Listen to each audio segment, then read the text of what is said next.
नमस्कार दोस्तों, ढोल में पोल चैनल में आप सब मित्रों का हृदय से अभिनंदन करता हूं। दोस्तों, आज हम देखेंगे कि प्राचीन काल में, ख़ास तौर से मौर्य काल में और मौर्य काल के पश्चात हमारे देश में ये शिल्पी जातियां जो कहलाती थीं शूद्र जातियां, तमाम शूद्र जातियों का उल्लेख हमें मिलता है इतिहास में। तो दोस्तों, ये बड़ा रोचक जानकारी है। आज हम देखते हैं कि प्राचीन काल में शूद्रों की क्या स्थिति थी, कौन कौन सी जातियाँ, शूद्र जातियाँ किन किन व्यवसाय को करती थी और उनकी समाज में क्या स्थिति थी। दोस्तों, बहुत अच्छी जानकारी है, प्रामाणिक जानकारी है। बौद्ध ग्रंथों में वर्णित 4 वर्णों की सामाजिक व्यवस्था तथ्य के अनुकूल है। इन बातों से स्पष्ट है कि बौद्ध ग्रंथों में शूद्र को समाज का एक वर्ग माना गया है। यद्यपि इन ग्रंथों में यानी बौद्ध ग्रंथों में उनके स्थान और कृत्यों को उतना स्पष्ट नहीं किया गया है जितना ब्राह्मण कर्मकांड विधियों में शूद्र सेवक वर्ग के थे। यह बात उत्तर वैदिक कालीन ग्रंथों से ध्वनित होती है, किंतु इस युग में धर्म सूत्रों ने साफ तौर पर जोर देकर कहा कि शूद्र को 3 उच्च वर्णों की सेवा करके अपने आश्रितों का भरण पोषण करना है। शूद्र को स्वतंत्र रूप से अपनी गृहस्थी चलानी पड़ती थी, जिसके लिए उसे नाना प्रकार के व्यवसाय करने पड़ते थे। गौतम कहते हैं कि शूद्र यानी गौतम स्मृति में गौतम कहते हैं कि शूद्र यांत्रिक शिल्पों का सहारा लेकर अपनी गुजर बसर करता था। मालूम होता है कि शूद्र समुदाय के कुछ लोग बुनकर के रूप में कार्य करते थे, तो कुछ लकड़हारे, लोहार, चर्मकार, कुंभकार, रंगरेज आदि थे। यद्यपि इन शिल्पों का उल्लेख प्राचीन पाली ग्रंथों में हुआ है, फिर भी इन्हें अपनाने वाले वर्ण कौन कौन से थे, इसका कोई संकेत नहीं किया गया है। गृहपति सामान्यतः ब्राह्मणकालीन समाज के वैश्य से मिलता जुलता है। गृहपति जो है एक उपाधि होती थी और वो ब्राह्मणकालीन समाज के वैश्य से मिलता जुलता है। और उसके बारे में एक जगह कहा गया है गृहपति के बारे में कि वह कला और शिल्प का व्यवसाय करके जीवन निर्वाह करता था। यदि साधन संपन्न व्यक्ति गृहपति हो सकता था, तो संभव है कि चुंद लोहार, जिसने गौतम बुद्ध तथा उसके अनुयायियों को शानदार भोजन कराया था, और संपन्न कुंभकार सद्दल पुत्र, जो 500 कुंभकारों की दुकानों का मालिक था और जिनमें अनेकानेक कुंभकार कार्य करते थे, जैसे कुछ धनवान शिल्पी गृहपति थे। यह बात 1000 लोहारों के गांव के उस प्रधान के बारे में भी सत्य हो सकती है, जिसने बौद्ध सत्य से अपनी कन्या का विवाह रचाया। यद्यपि गृहपति शब्द का प्रयोग अब इस प्रकार के शिल्पियों के लिए किया जाता है, यह संभव है कि अपनी संपत्ति के कारण ही उनमें से कुछ लोग गृहपति ऊंची जगह पा सके। हम यहाँ शिल्पों और शिल्पियों के इतिहास की गवेषणा नहीं कर सकते, वह अलग शोध का विषय है। फिर भी यहाँ कुछ मूल बिंदुओं पर विचार किया जा सकता है। शूद्र वर्ण के शिल्पी मौर्य पूर्व काल की कृषि अर्थव्यवस्था के बहुत ही महत्वपूर्ण अंग थे। यानी शिल्पी जो है शूद्र वर्ण शिल्पी का ही काम करता था, सारे शिल्पकार ही थे शूद्र वर्ण में। तो ये मौर्य पूर्व काल से पहले कृषि व्यवस्था के महत्वपूर्ण अंग थे। शूद्र जो है कृषि प्राय ज़्यादा करते थे और उनका महत्वपूर्ण अंग थे। धातु शिल्पी न केवल बढ़ई और लोहारों के लिए कुल्हाड़ी, हथौड़ा, आरा व छेनी बनाते थे, बल्कि खेती के लिए ये लोहार जो बढ़ई और लोहारों के लिए धातु शिल्पी न केवल बढ़ई और लोहारों के लिए कुल्हाड़ी, हथौड़ा, आरा और छेनी बनाते थे, बल्कि खेती के लिए हल, कुदाल और इसी प्रकार के अन्य औजार भी तैयार करते थे, जो धातु शिल्पी होते थे, जिससे किसान शहर के निवासियों के लिए अतिरिक्त खाद्यान्न उपजाने में समर्थ हो सकें। यानी कृषि के भी औजार जैसे हल है, कुदाल है, वो धातु शिल्पी कहलाते थे, वो बनाते थे किसानों के, बढ़इयों के लिए और लोहारों के लिए। उनसे जो है वो औजारों से फिर जो है अन्य उपकरण बनाते थे। खुदाइयों से पता चलता है कि बौद्धकालीन किसान यानी बुद्ध के समय किसान पूर्वी उत्तर प्रदेश और बिहार में लोहे के हथियारों का प्रयोग पहल बड़े पैमाने पर करने लगे। पाली ग्रंथों में लोहे के बने फाल की चर्चा है, हल्का जो फाल होता है जिससे खेती होती थी। दक्षिण बिहार में लोहे की सबसे बड़ी खानें हैं, जिसके कारण लोहे के काम में शिल्पियों की बहुत ज़रूरत थी। नगर जीवन और उन्नतशील व्यापार एवं वाणिज्य जो उत्तर पूर्व भारत में पहली बार इस युग में दिखाई पड़ते हैं, शिल्पियों द्वारा प्रचुर वस्त्र उत्पादन के बिना संभव नहीं हो पाते। यानी शिल्पी जो है प्रचुर वस्त्र उत्पादन किया करते थे। मुख्य नगरों में शिल्पियों का संघ होता था। मुख्य नगरों में शिल्पियों के संघ होते थे और उनके प्रधान का राजा से विशेष संबंध रहता था। कुछ शिल्पी तो राजा के घरेलू कामों में लगे रहते थे और इस तरह उन्हें राजा का संरक्षण प्राप्त था। राजा के शिल्पी होते थे, उनको राजा का विशेष संरक्षण प्राप्त होता था। पाणिनि व्याकरण की टीका के अनुसार इन्हें राजशिल्पी कहा जाता था। इनमें राजनापित, ये राजशिल्पियों में राजनापित यानी राजा के नाई और राजकुलाल यानी कुम्हार, राजा के कुलाल, राजकुलाल यानी कुंभकार का उल्लेख विशेष रूप से हुआ है। पाणिनि के व्याकरण में टीका के अनुसार इन्हें राजशिल्पी कहा जाता था। इनमें राजनापित और राजकुलाल यानी राजकुंभकार का उल्लेख विशेष रूप से हुआ है। इसकी पुष्टि बाद की एक जातक कथा से भी होती है, जिसमें राजकुंभकार और राजमालाकार की चर्चा आई है। मालाकार आदि ये राज इसलिए जोड़ दिया गया कि ये राजा के लिए नियुक्त होते थे। सेट्टियों और गृहपतियों से भी कुछ शिल्पी जुड़े हुए थे। ये सेट्टी और ये गृहपति ये भी प्रधान हुआ करते थे शिल्पियों के। हमें पता चलता है कि एक सेट्टी का अपना दर्जी तुन्नकार था, जो उसके संरक्षण में रहता था और उसके घर का काम करता था। गृहपति के बुनकरों का भी उल्लेख हुआ है और जो उसके लिए कपड़े बुनते थे गृहपति के लिए। किंतु अधिकांश शिल्पी प्रायः ऐसे मालिकों से संबंध नहीं थे। स्वतंत्र शिल्पियों के दृष्टांत के रूप में बढ़इयों और लोहारों के गांवों और नगरों में रहने वाले शिल्पियों का उदाहरण प्रस्तुत किया जा सकता है। संभवतया राजा शिल्पियों के प्रमुख को प्रश्रय देकर उनके माध्यम से शिल्पी ग्रामों पर अपना थोड़ा बहुत नियंत्रण रखता था। जैसे 1000 लोहारों के ग्राम का जेतक राजा का प्रिय पात्र कहा गया है, यानी उसे कहते थे प्रधान जेतक। किसको? जैसे 1000 लोहारों के ऊपर था, उनका प्रधान था, तो उसको राजा का प्रिय पात्र कहा गया है। गाँवों में बिखरे हुए शिल्पी परिवार जो कृषकों की आवश्यकताओं की पूर्ति करते थे, इस तरह के नियंत्रण में नहीं थे, स्वतंत्र थे, स्वतंत्र शिल्पी थे, जैसे आजकल भी गांवों में करते हैं शिल्प का काम। पाणिनि ने उन्हें ग्राम शिल्पिन बताया है, ग्राम शिल्पी। पाणिनि के अनुसार बढ़ई 2 प्रकार के होते थे। ग्राम तक्ष, एक तो ग्राम तक्ष कहलाते थे बढ़ई। देखिए दोस्तों, प्राचीन काल की बहुत अच्छी जानकारी है। देखें, जो बढ़ई जो है पाणिनि के अनुसार 2 प्रकार के होते थे। एक कहलाते थे ग्राम तक्ष, जो गांव में अपने ग्राहक के घर जाकर रोज़ाना मजूरी लेकर काम करते थे। आज भी टहल करते हैं गांवों में ये, तो उनको कहा जाता था, उन बढ़इयों को कहा जाता था जो गांव में जाकर अपने ग्राहक के यहाँ मजदूरी लेकर काम करते थे। और दूसरे वो उन्हें कहता ग्राम तक्ष कहलाते थे। और दूसरे थे कौट तक्ष। कौट तक्ष जो अपने घर पर ही रहकर काम करते थे। यह स्वतंत्र शिल्पी था जो किसी का काम स्वीकार करके उसके हाथ बंधता नहीं था। एक जातक गाथा में किसी भ्रमणशील लोहार का प्रसंग आया है, यानी घूम फिर के काम करने वाला लोहार का भी प्रसंग आया, जो कहीं भी बुलाए जाने पर अपनी भाथी साथ लेकर चलता था। शिल्पियों के अपने औजार होते थे और कुछ मामलों में तो उन्हें निर्माण सामग्री प्राप्त करने की स्वतंत्रता थी। हमें ऐसे ब्राह्मण बढ़ई का पता चलता है। ब्राह्मण बढ़ई भी होते थे, बढ़ई ब्राह्मण होते थे। हमें ऐसे ब्राह्मण बढ़ई का पता चलता है जो जंगल से लकड़ी लाता था और गाड़ियाँ बनाकर अपना जीविकोपार्जन कराता था। लकड़ियाँ लाता था काट के ब्राह्मण बढ़ई, और वो क्या करता था, गाड़ियाँ बनाता था। कुंभकार के साथ भी यही बात रही होगी, जिसे मिट्टी और जलावन मुफ्त मिल जाते थे। बुनकरों और धातुकर्म करने वालों के साथ स्थिति ऐसी नहीं थी, लेकिन ये शिल्पी जिन लोगों की सेवा करते थे वे उनके मालिक नहीं होते थे। जैसी स्थिति ग्रीस और रोम में थी, वहाँ दासों से शिल्पी का काम लिया जाता था, रोम में और ग्रीस में, जो अपने मालिक की सेवा करते थे। सामान्य रूप से शिल्पियों पर राज्य का नियंत्रण उन पर बेगार लगाने तक ही सीमित था।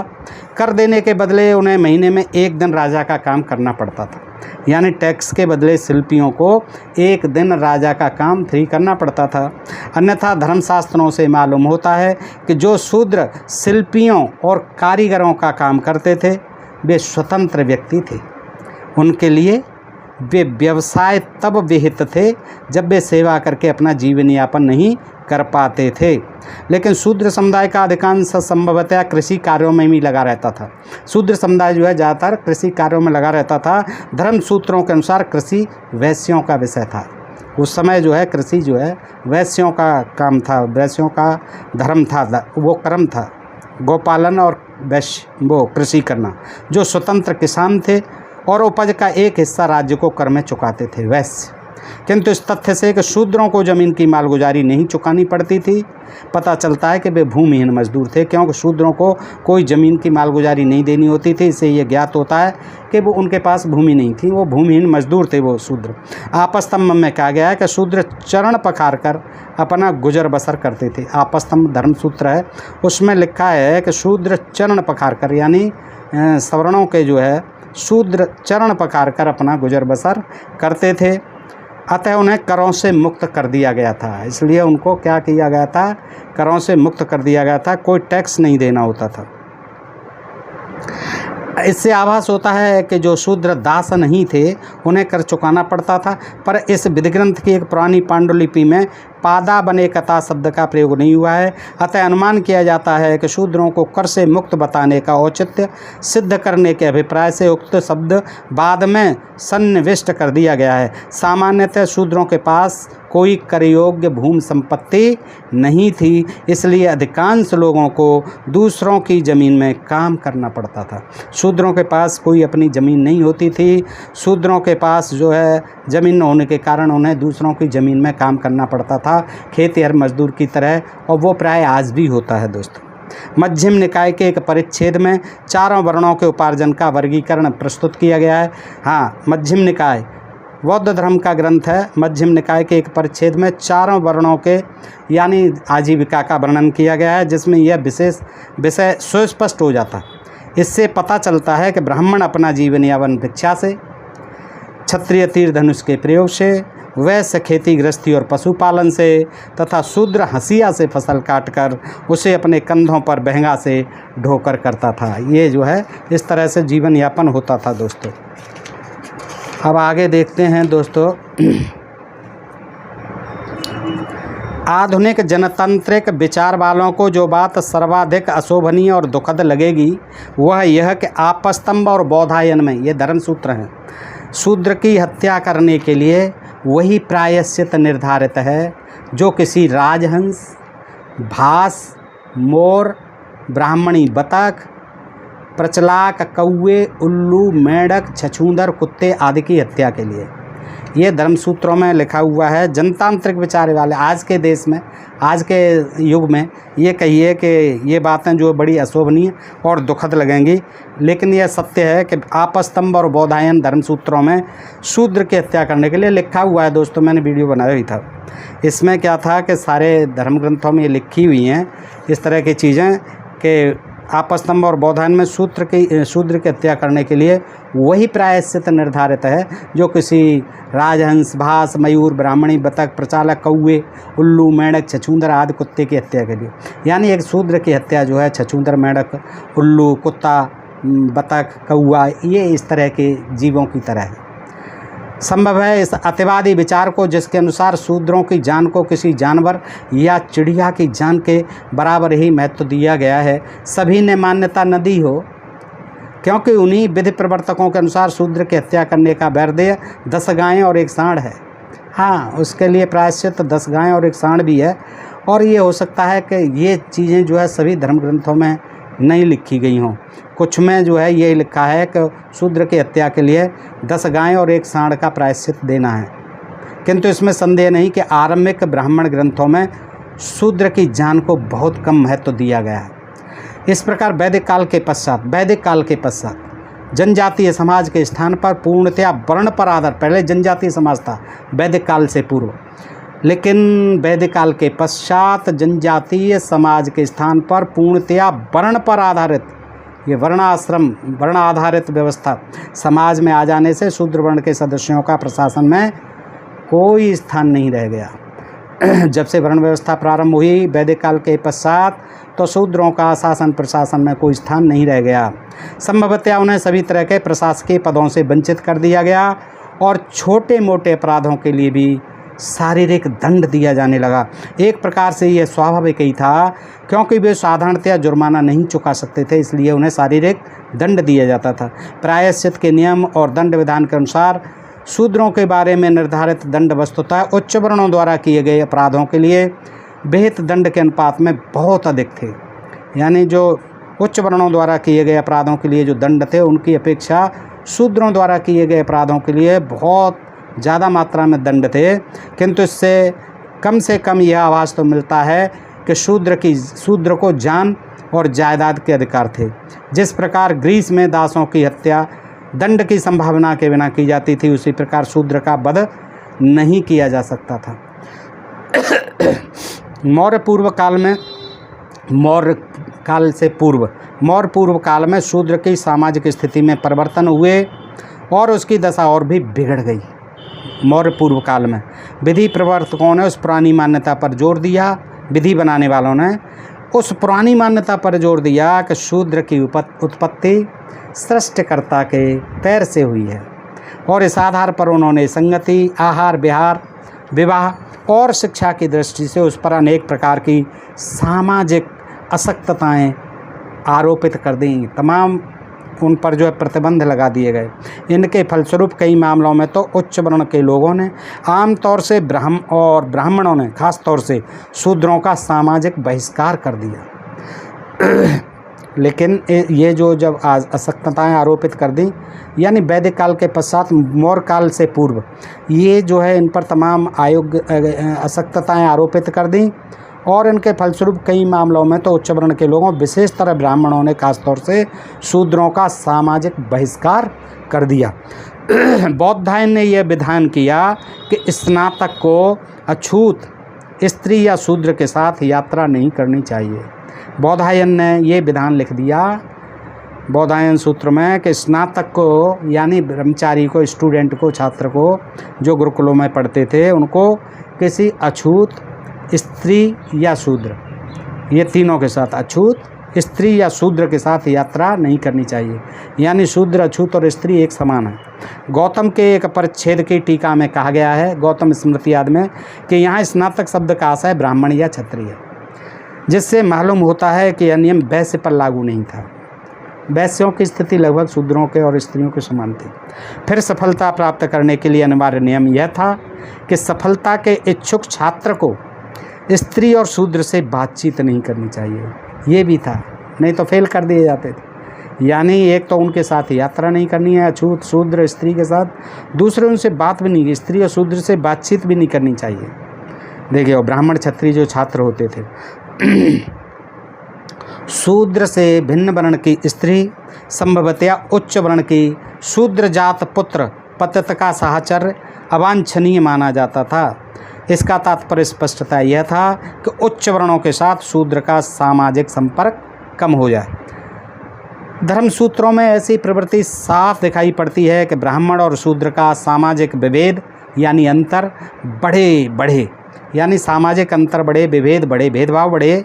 किसमें? धर्मसूत्रों में ऐसी प्रवृत्ति दिखाई देती है कि शूद्रों के और ब्राह्मणों के बीच में बहुत भेद बढ़े, खाई बढ़ी उनके बीच में। आपस्तंभ और बौद्धायन का मत है कि यदि कोई शूद्र अतिथि के रूप में ब्राह्मण के घर आए तो उसे कुछ काम करने का भार सौंपना चाहिए, और जब काम संपन्न हो जाए तब उसे भोजन देना चाहिए। कोई अतिथि आए ब्राह्मण के यहाँ, शूद्र जो है, तो उसको पहले काम कराया जाए, कुछ भी घरेलू काम कराया जाए कि भाई ये काम कर दे, हमारा लकड़ी फाड़ दे, या कोई और काम कर दे, पशुओं को चारा काट दे, पशुओं को चारा डाल दे, या पशुओं के लिए चारा काट के लिया खेत से, यानी इस तरह का कोई भी काम कराए अतिथि से, और तब उसे भोजन खिलाए।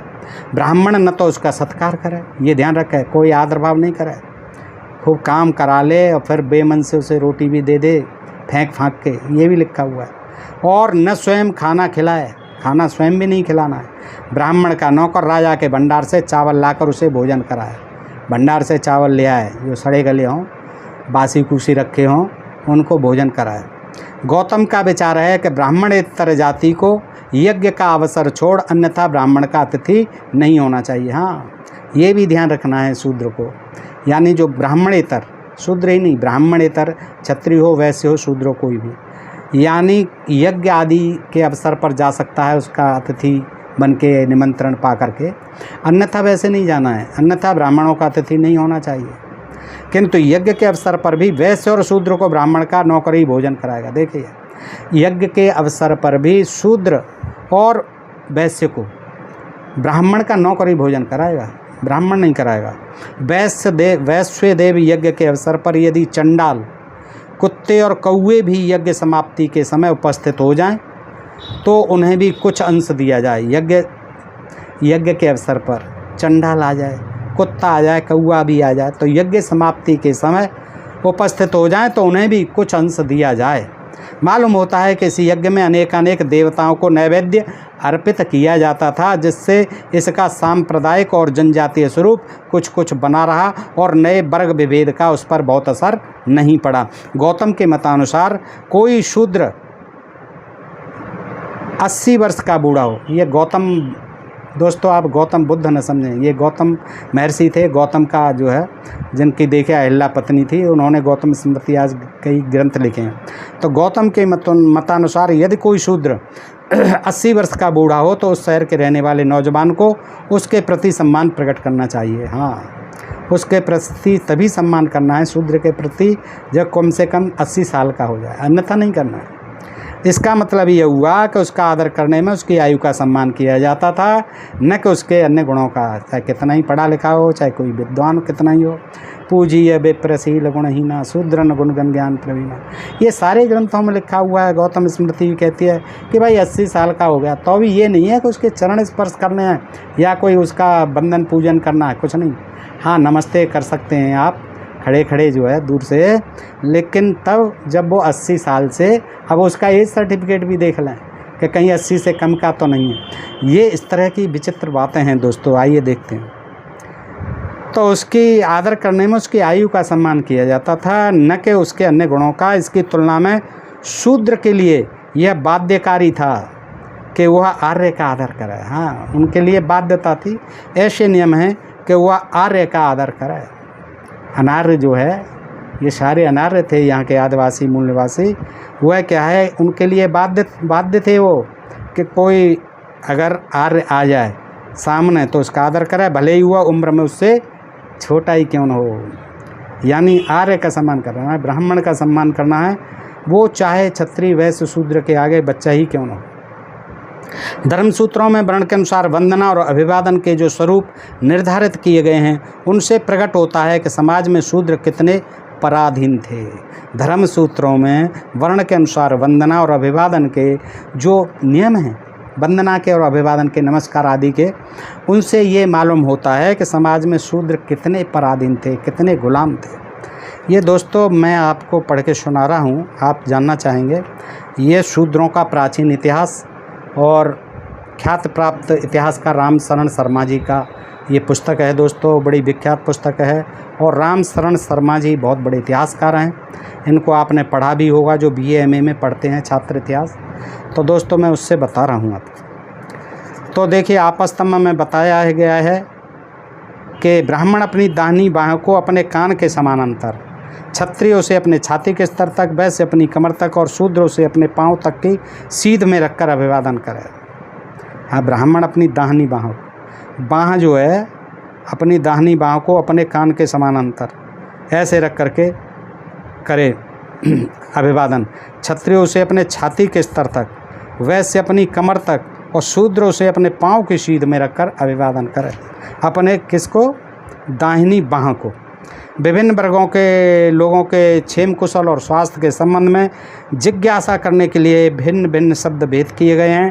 क्षत्रिय के स्वास्थ्य को जानने के लिए प्रयुक्त किए जाने वाला शब्द है अमानय और शूद्र के लिए आरोग्य। यह भी बताया गया है कि किसी क्षत्रिय अथवा वैश्य का अभिवादन करने में लोगों को केवल सर्वनाम का प्रयोग करना चाहिए, न कि उसके नाम का। क्षत्रिय और वैश्य का अभिवादन किया जाए तो केवल सर्वनाम होना चाहिए, उसके न के नाम नहीं लेना है। इसका अर्थ हुआ कि मात्र शूद्र को उसके नाम से संबोधित किया जा सकता है। उनके लिए आदरणीय, माननीय, सम्मानीय, श्रीमान जी, महोदय आदि शब्दों का प्रयोग करना है विशेषण। लेकिन शूद्र का जो है आप नाम ले करके अभिवादन करेंगे। आइए भाई रामदास जी, आइए भाई प्रेमदास जी, रामलाल जी नमस्कार। तो ये जो है उसको जवाब में कहना है, न करना है। इस संबोधन की दृष्टि से द्विज वर्गों की स्थिति बहुत अच्छी थी, बिल्कुल, क्यों उनका तो नाम ही नहीं ले सकते थे। आदरणीय, माननीय, सम्मानीय, पूजनीय, वंदनीय, ये सब जो है उस तरह से श्रीमान जी, महोदय, ये सब सम्मान की दृष्टि से विशेषण यूज करने होते थे। प्राचीन पाल ग्रंथों में निम्न वर्गों के लोगों ने किसी क्षत्रिय को उसके नाम से या उत्तम पुरुष में संबोधित नहीं किया है। राजा उदय को गंगमाल हज्जाम पारिवारिक नाम से संबोधित करता है। इस पर उसकी माँ बड़े रोष के साथ कहती है कि इस नीच नापित पुत्र को अपनी स्थिति का इतना भी ज्ञान नहीं है कि वह मेरे बेटे को, जो पृथ्वी का मालिक है और क्षत्रिय जाति का है, ब्रह्मदत्त कहकर पुकारता है। देखिए दोस्तों, इसमें स्पष्ट किया गया, राजा उदय था, क्षत्रिय था, तो उसका जो गंगमाल हज्जाम नाई गंगमाल, वो क्या कहता था, उसको ब्रह्मदत्त नाम से पुकारता था, जो उसका पारिवारिक नाम है। तो उस पर माँ कहती है राजा की कि इस नीच नापित पुत्र को, नाई पुत्र को अपनी स्थिति का इतना भी ज्ञान नहीं है कि वह मेरे बेटे को, जो पृथ्वी का मालिक है और क्षत्रिय जाति का ब्रह्मदत्त कहकर पुकारता है। यह विचार कि जिस भोजन को शूद्र ने छू लिया वह अपवित्र हो गया और ब्राह्मण उसे ग्रहण नहीं कर सकता, सबसे पहले धर्म सूत्रों में मिलता है। ये देखिए धर्म सूत्र हैं, धर्म सूत्रों का काम यही रह गया है। आपस्तम्भ के मतानुसार किसी अशुद्ध ब्राह्मण या उच्च वर्ण के व्यक्ति द्वारा स्पर्श किया गया भोजन अपवित्र तो हो जाता है, किंतु इतना अपवित्र नहीं कि उसे ग्रहण ही नहीं किया जा सके। लेकिन कोई अपवित्र शूद्र यदि उसे उठाकर लाए तो उसे ग्रहण नहीं किया जा सकता। हाँ, अगर कोई शूद्र जो है उसे भोजन को, थाली को उठा के लिया, उसे नहीं खाना है। यही स्थिति उस आहार की है जिस पर किसी कुत्ते या पतित या चंडाल की कोटि के अपपात्र की नज़र पड़ जाए। यह जो है, अगर कोई कुत्ता या अगर कोई चंडाल अथवा कोई शूद्र या कोई अस्पृश्य अछूत अगर उसको भोजन को देख भी ले तो वो भी खाने के योग्य नहीं है। एक अन्य नियम में कहा गया है कि यदि भोजन करते समय किसी ब्राह्मण को कोई शूद्र स्पर्श कर दे, छू ले, तो उसे भोजन रोक देना चाहिए, और क्योंकि शूद्र स्पर्श के कारण वो अपवित्र हो जाता है। यानी ब्राह्मण को शूद्र भोजन करते समय स्पर्श कर दे तो उसको भोजन रोक देना चाहिए, क्योंकि शूद्र स्पर्श के कारण वह अपवित्र हो जाता है। आपस्तम्भ के इस कथन से तो इसकी कट्टरता और भी प्रकट होती है कि यदि कोई शूद्र विहित विधियों का अनुसरण भी करे तो भी उसके द्वारा लाया गया भोजन ग्राह्य नहीं है। किंतु शूद्र वर्जम शब्द जिसका अर्थ यह किया जाता है कि शूद्रों का अन्न ग्रहण करना निषिद्ध है, पुरानी पांडुलिपि में नहीं मिलता। इससे पता चलता है कि पहले ऐसा विचार प्रचलित नहीं था, जब केवल अपवित्र शूद्र का अन्न ग्रहण करना वर्जित था। फिर भी धर्म सूत्रों में निर्विवाद रूप से ब्राह्मणों को आदेश दिया गया है कि वे किसी शूद्र का अन्न ग्रहण नहीं करें। हरदत्त की टीका वाले आपस्तम्भ धर्म सूत्र के एक अनुच्छेद में ब्राह्मण को अनुमति दी गई है कि नितांत अभावग्रस्तता की स्थिति में वह शूद्र का अन्न ग्रहण कर सकता है। हाँ, जब बिल्कुल खाने के है ही नहीं, कुछ अकाल पड़ा हुआ है, दुर्भिक्ष है, या अपने घर में नहीं है, तो शूद्र का अन्न उस स्थिति में यानी आपातकाल में प्रयोग कर सकता है। किंतु शर्त यह है कि वह अन्न स्वर्ण और अग्नि को स्पर्श कराकर पवित्र बना लिया जाए। हाँ, ऐसे ही नहीं कि खा लें लेकर के, उसको अन्न को स्वर्ण, सोने से और आग से स्पर्श करा करके पवित्र बना लिया जाए, तब खाया जाए। और जैसे ही ब्राह्मण को कोई वैकल्पिक जीविका मिल जाए, वैसे ही यह शूद्र का अन्न ग्रहण करना छोड़ देना चाहिए। और कोई कहीं जगह हिल्ला लग जाए, कहीं मिल जाए जो है दूसरी जगह खाने को, तो फिर शूद्र का ये इस तरह से छोड़ देना चाहिए। गौतम ने ऐसी कोई शर्त नहीं लगाई है। उन्होंने जीवन निर्वाह का साधन समाप्त हो जाने पर ब्राह्मण को शूद्र का अन्न ग्रहण करने की अनुमति देते समय यह छूट दी है कि वह पशुपालक, खेतिहर मजदूर, परिवार के परिचित व्यक्ति और सेवक से अन्न प्राप्त करे। किंतु गौतम उसे अनुमति नहीं देते कि वह शूद्र के व्यवसायों को अपनाकर जीवन निर्वाह करे। गौतम जो है ये अनुमति नहीं देते ब्राह्मणों को कि वो शूद्र के व्यवसायों को किसी भी हालत में, जैसे श्वान वृत्ति कहा गया है, उनको अपनाकर जीवन यापन नहीं करे। इतना ही नहीं, उन्होंने यह नियम भी बनाया है कि स्नातक अर्थात हरदत्त के अनुसार ब्राह्मण या क्षत्रिय को शूद्र का पानी तक नहीं पीना चाहिए। ये देखिए, यहाँ से ये चीज़ें चली हैं। कि उन्होंने जो है अपने शास्त्रों में लिखा है, गौतम स्मृति आदि में, कि शूद्र का, ब्राह्मण या क्षत्रिय को शूद्र का पानी तक भी नहीं पीना चाहिए। ऐसा नियम केवल गौतम ने ही बनाया है। कुछ मामलों में तो ब्राह्मण द्वारा शूद्र के अन्न के बहिष्कार संबंधी नियमों को धमकियों और प्रायश्चित के आधार पर लागू कराया गया है। शूद्र के अन्न के बहिष्कार संबंधी नियमों को धमकियाँ दे देकर और प्रायश्चित करा करके बंद कराया गया था, नहीं खाएंगे। वशिष्ठ की दृष्टि में वशिष्ठ स्मृति आदि में पूर्णतया योग्य ब्राह्मण वह है जिसके उदर में शूद्र का एक भी दाना नहीं गया हो। हाँ, पूर्णतः योग्य ब्राह्मण, सर्वश्रेष्ठ ब्राह्मण वह है जिसके उदर में किसी शूद्र का एक दाना भी, यानी जिसने कभी भूल कर भी शूद्र का एक दाना भी नहीं खाया है। ऐसे नियम के अनुसार स्वभावतया अपराधी ब्राह्मण यज्ञ का दान ग्रहण करने से वंचित कर दिया होगा, जो उसकी आय का मुख्य साधन था। और ऐसा कैसे नियम कड़े बनाए गए, उन्होंने कह दिया कि ऐसे ब्राह्मण को जिसने शूद्र का अगर एक दाना भी खा लिया है तो उसको ब्राह्मण में कोई यज्ञ का दान नहीं दिया जाएगा, यज्ञ में उसे सम्मिलित नहीं किया जाएगा।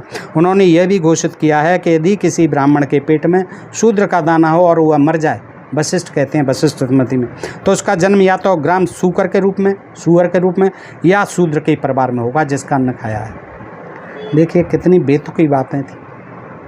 इतना ही नहीं, यदि कोई ब्राह्मण शूद्र के अन्न पर पला हो, यदि कोई ब्राह्मण किसी भी मजबूरीवश शूद्र के अन्न पर पला हो तो वह नित्य वेद का पाठ और पूजा अर्चना क्यों न करे, उसे स्वर्ग नहीं मिलता। भले ही वो कितना ही पूजा अर्चना करे, कितने ही पूजा पाठ करे, यज्ञ हवन करे, कितना ही वो वेद पढ़े, लेकिन जिसने शूद्र का अन्न खाया है वह कभी स्वर्ग को नहीं जा सकता। पुनः यदि वह शूद्र का अन्न खाकर स्त्री से संभोग करे, उसका अन्न भी खाए और उसकी स्त्री से संभोग भी करे ब्राह्मण, तो उसके पुत्र शूद्र जाति के होंगे, बिल्कुल होंगे, और खुद उसे स्वर्ग की प्राप्ति नहीं हो सकेगी।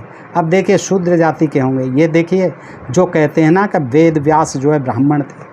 अब वेद व्यास ब्राह्मण थे, लोग समझना नहीं चाहते, चिल्ला करके ये धर्मशास्त्र कह रहे हैं कि देखिए, ये कह रहे हैं कि पुनः वो शूद्र का अन्न खाकर ब्राह्मण शूद्र की स्त्री से संभोग करे, यानी पाराशर ने उससे किया, सत्यवती से, मल्लापुत्री से, तो क्या हुआ, व्यास के ने लिखी है तमाम ये रामायण, ये वेद आदि और उनके अंग जो है वेद अंग, और तमाम ये महाभारत और ये तमाम रामायण गीता, तो वो कहते हैं कि उसके पुत्र शूद्र के जाति के होंगे और खुद उसे स्वर्ग की प्राप्ति नहीं हो सकेगी। पुनः यदि वह शूद्र का अन्न खाकर स्त्री से संभोग करे तो उसके पुत्र शूद्र जाति के होंगे और खुद उसे स्वर्ग की प्राप्ति नहीं हो सकेगी। तो यहाँ ये सिद्ध हो जाता है दोस्तों कि शूद्र जाति की स्त्री के साथ संभोग करने पर जो पुत्र पैदा होगा वो शूद्र जाति का ही होगा और उसे कभी स्वर्ग की प्राप्ति नहीं हो सकेगी। इससे ये सिद्ध हो जाता है कि जो लोग कहते हैं कि वेद व्यास जो है ब्राह्मण थे, वो वेद व्यास ब्राह्मण नहीं थे, वो शूद्र ही थे। इससे सिद्ध हो जाता है। बोधायन का मत है कि यदि कोई व्यक्ति किसी शूद्र का अन्न ग्रहण करने या शूद्र स्त्री गमन करने का अपराध करे तो उसके पाप का प्रायश्चित 1 सप्ताह तक प्रतिदिन 7 बार प्राणायाम करने से होगा। ये बोधायन का मत है। बोधायन का मत है कि यदि कोई व्यक्ति किसी शूद्र का अन्न ग्रहण करने या शूद्र स्त्री गमन करने का अपराध करे तो उसके पाप का प्रायश्चित 1 सप्ताह तक प्रतिदिन 7 बार प्राणायाम करने से होगा। 7 बार प्राणायाम करना होगा। इसी कर्म के लिए उन्होंने ऐसे प्रायश्चित की भी व्यवस्था की है कि प्रायश्चित करने वाला उबाले हुए यब यानी जौ के दाने ग्रहण करने का समारोह आयोजित करे। उबले हुए जौ के दाने खाने पड़ते थे, किंतु ये प्रायश्चित इस काल की वास्तविक स्थिति के 2 तक नहीं माने जा सकते। पहला प्रायश्चित चतुर्थ प्रश्न में आया है, जिसके बारे में एक मत यह है कि यह ईसवी सन की 10वीं शताब्दी का है और दूसरे प्रायश्चित का उल्लेख तीसरे प्रश्न में हुआ है और बोहलर के अनुसार मूल रचना में पीछे चलकर जोड़ दिया गया है। धर्मसूत्रों से यह धारणा बनती है कि सामान्यतः आदर्श ब्राह्मण शूद्र का अन्न खासकर यदि शूद्र अपवित्र हो नहीं ग्रहण करते थे। लेकिन इस प्रतिबंध को लागू कराने के लिए जिस प्रायश्चित और धमकी का विधान है वह बाद में सन्निविष्ट किया गया मालूम होता है। ऐसा कोई विधान इस काल में संभवतः लागू नहीं था। यह स्पष्ट है कि क्षत्रिय और वैश्य पर ऐसा कोई भी प्रतिबंध नहीं लगाया गया था। वैश्वदेव यज्ञ के अवसर पर प्रथम 3 वर्णों के लोगों की देखरेख में शूद्र भोजन सामग्री तैयार करता था। कुछ जो है शूद्रों में थे जो रसोई का काम भी करते थे। रसोई करते समय उसे बिल्कुल साफ़ सुथरा रहना पड़ता था ताकि भोजन दूषित न होने पाए। इस प्रयोजन के लिए उसे हर महीने के पूर्वार्ध और उत्तरार्ध यानी महीने के पहले पाक में और दूसरे पक्ष में 8वें दिन अथवा पूर्णमासी या द्वितीय तिथि को अपने सर के बाल, दाढ़ी और शरीर पर के केस मुड़वाने पड़ते थे, नाखून भी कटवाने पड़ते थे। इसके अलावा उसे अपने शरीर पर वस्त्र धारण किए हुए स्नान भी करना पड़ता था। सामान्यतया यह उपबंध किया गया था कि आर्य की नौकरी करने वाले शूद्रों को प्रतिमास अपने बाल एवं नाखून कटवाने चाहिए। बोधायन के विचारानुसार उनके पानी पीने का ढंग आर्यों के समान ही था। धार्मिक अनुष्ठान में अत्यधिक पवित्रता का ध्यान रखा जाता है, लेकिन उसमें भी शूद्र को भोजन बनाने की अनुमति दी जा सकती थी। इससे पता चलता है कि उच्च वर्णों के लोग, जिनमें प्रायः ब्राह्मण सम्मिलित नहीं थे, सामान्यतः शूद्र द्वारा बनाया गया भोजन ग्रहण करते थे, यानी ब्राह्मणों को छोड़कर क्षत्रिय और वैश्य वो कर सकते थे। बाद की भी एक जातक कथा में रसोइया के व्यवसाय के बारे में कहा गया है कि यह व्यवसाय गुलामों और भाड़े के मजदूरों को करना चाहिए भोजन बनाने का। एक ऐसा दृष्टांत मिला है जिसमें एक क्षत्रिय पिता अपनी दासी पत्नी से उत्पन्न पुत्री के साथ खाने से परहेज करता है, किंतु यह परिच्छेद बाद के एक जातक की वर्तमान कथा में आता है, अतः इसे कालावधि का नहीं माना जा सकता। जिन आदेशों के अधीन अपवित्र व्यक्ति द्वारा स्पर्श किया गया भोजन और खासकर उनके जूठन का संपर्क तक करना निषिद्ध था तथा जिनके अधीन नियमों के उल्लंघन के लिए दंड दिया जाता था, वे प्राचीन पाली ग्रंथों में देखे जा सकते हैं, किंतु उनमें कोई भी ऐसी बात नहीं है जिससे सिद्ध होता हो कि वे खासकर शूद्रों के लिए बताए गए थे। ऐसा प्रायः कारणवश हुआ था कि प्राचीन भारोपीय प्रथा के अनुसार कुल के सभी सदस्य विशेष अवसरों पर सहभोज का आयोजन करते थे, जिसका प्रभाव जनजातियों के वर्णों में विभक्त हो जाने के बाद भी बना रहा। तो दोस्तों, आपने देखा, इस तरह ये रोचक जानकारी थी और ये शूद्रों का प्राचीन इतिहास रामशरण शर्मा की पुस्तक से मैंने दिया। बताइए दोस्तों, ये प्रसंग आपको कैसा लगा? अच्छा लगा हो तो मित्रों को अधिकाधिक शेयर करें। अपने प्रिय चैनल ढोल में पुल को सब्सक्राइब करते रहें। आज के लिए इतना ही। सुनने के लिए आप सब मित्रों का हृदय से आभार। नमस्कार, जय हिंद, जय भारत दोस्तों।